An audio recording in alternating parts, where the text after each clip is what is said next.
Assalamualaikum warahmatullahi wabarakatuh. Perkenalkan, nama saya Sofi Aulia Ritonga dari Prodi Sistem Informasi Fakultas Sains dan Teknologi.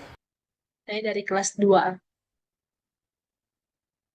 Baik, di sini saya akan membahas tentang perangkat keras pada komputer. Di era digital saat ini, hampir setiap hari kita berinteraksi dengan komputer, baik itu laptop seperti yang saya gunakan ini, komputer kerja, maupun Paladen. Namun, apakah kita sudah benar-benar mengalami apa yang terjadi di balik layar dan di dalam mesin tersebut? Jadi secara definisi, hardware adalah sekumpulan komponen fisik pada komputer yang memiliki wujud nyata, dapat dilihat oleh mata sendiri, mata telanjang, dapat kita lihat oleh mata dan dapat disentuh secara langsung. Jadi, tugas utamanya adalah mengeksekusi perintah fisik yang diberikan oleh software atau perangkat lunak. Mari kita bedah arsitektur komponen ini satu persatu.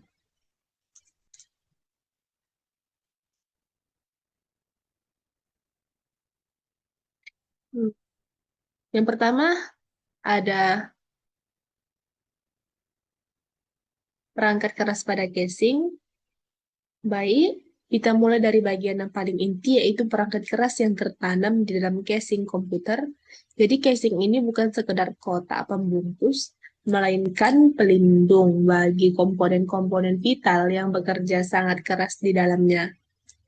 Sini yang pertama ada CPU, yaitu Central Processing Unit, sering disebut sebagai otak komputer yang bertugas mengeksekusi instruksi dan memproses data. Jadi, jika motherboard adalah jalurnya, maka CPU adalah otaknya. Jadi komponen kecil berbasis silikon ini bertanggung jawab mutlak dalam mengolah data, melakukan perhitungan matematis, dan mengeksekusi setiap baris kode perintah yang kita berikan. Yang kedua ada memori. Memori sering disebut RAM. Memori sering disebut RAM yaitu media penyimpanan data sementara yang sedang digunakan oleh CPU untuk mempercepat akses data saat program dijalankan. Jadi komputer memerlukan ruang kerja yang cepat. Jadi disinilah RAM berperan sebagai tempat penyimpanan data sementara.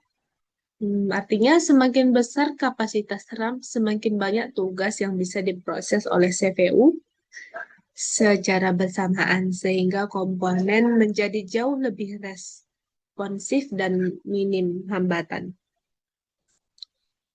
Yang ketiga ini ada motherboard. Motherboard, yaitu papan induk. Jadi, kita bayangkan ini sebagai sebuah kota besar dengan jalan raya yang menghubungkan sebuah gedung.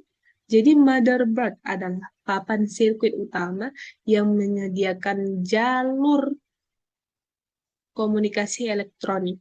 Jadi semua komponen mulai dari yang kecil hingga besar harus menancap di sini,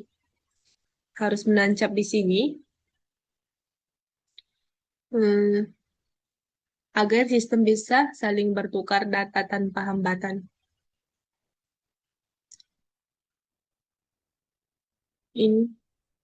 Selanjutnya ada soundcard, yaitu perangkat keras yang mengolah data audio untuk dikeluarkan melalui speaker atau diterima melalui mikrofon.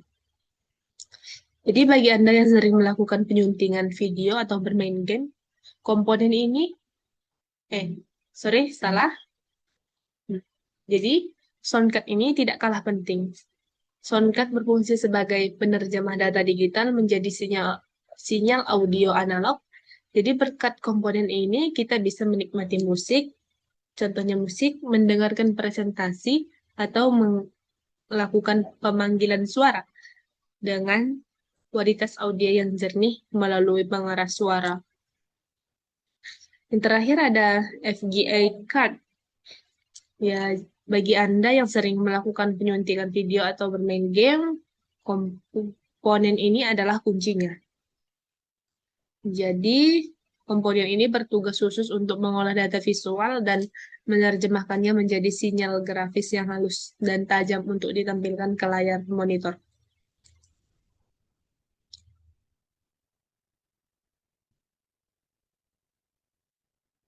Masuk kita kepada media penyimpanan data. Jadi, di sini media penyimpanan data itu dibagi menjadi dua, yaitu yang pertama ada internal storage dan external storage.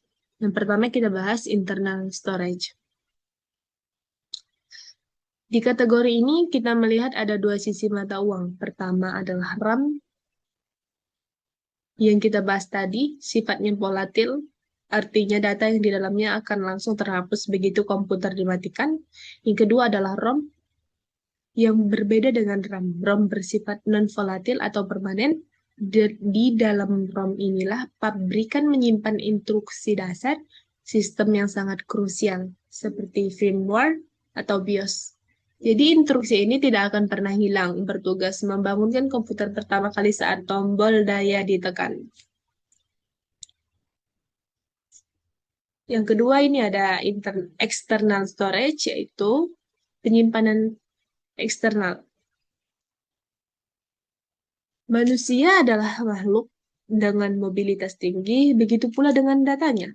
Jadi penyimpanan eksternal hadir sebagai solusi portabilitas. Jadi kita mengenal evolusinya mulai dari berkapasitas kecil seperti disket, kemudian beralih ke media berkapasitas kecil, kemudian beralih ke media optik seperti VCD dan DVD, hingga media magnetik dan flash modern seperti hard disk dan flash disk yang hari ini mampu menampung data hingga ukuran terabit dan dalam genggaman tangan.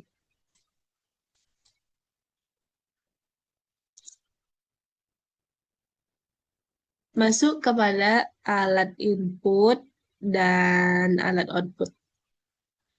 Alat input ini adalah masukan, yaitu yang kita gunakan untuk memberikan perintah ke dalam komputer seperti keyboard, yang digunakan untuk memasukkan karakter teks, mouse, untuk mengendalikan kursus dan navigasi visual, scanner untuk mendigitalisasi dokumen fisik, serta berbagai perangkat multimedia lainnya.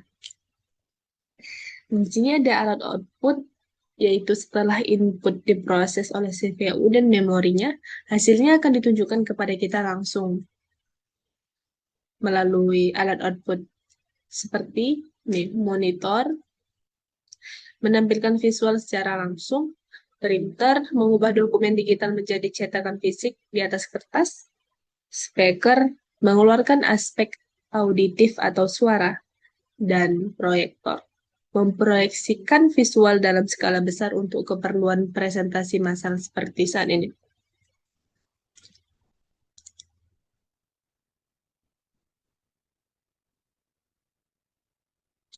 Baik, kita masuk kepada perangkat tambahan atau peripheral device.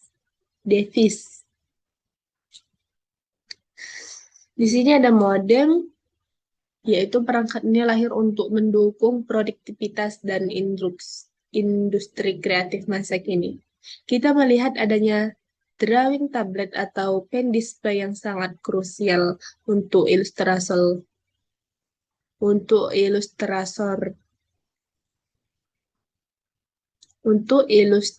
digital. Ada pula webcam eksternal dan mikrofon kondenser untuk kebutuhan siaran atau rapat daring berkualitas tinggi, hingga capture card yang digunakan untuk pembuat konten seperti merekam visual dari perangkat lain secara langsung. Ini yang kedua ada network card, yaitu kartu jaringan. Komputer yang terisolasi tentu kehilangan sebagian besar fungsinya di era internet ini. Namun, network card berfungsi sebagai jembatan fisik maupun nirkabel untuk menghubungkan komputer ke global, meliputi Ethernet card, Wi-Fi adapter, dan fiber optic adapter.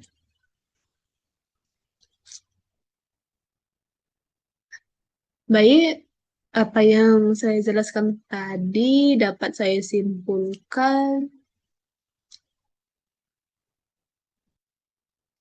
hmm, sebagai benang merah dari seluruh pemaparan saya hari ini, kita dapat menarik satu kesimpulan penting, yaitu komputer adalah sebuah kesatuan ekosistem yang utuh.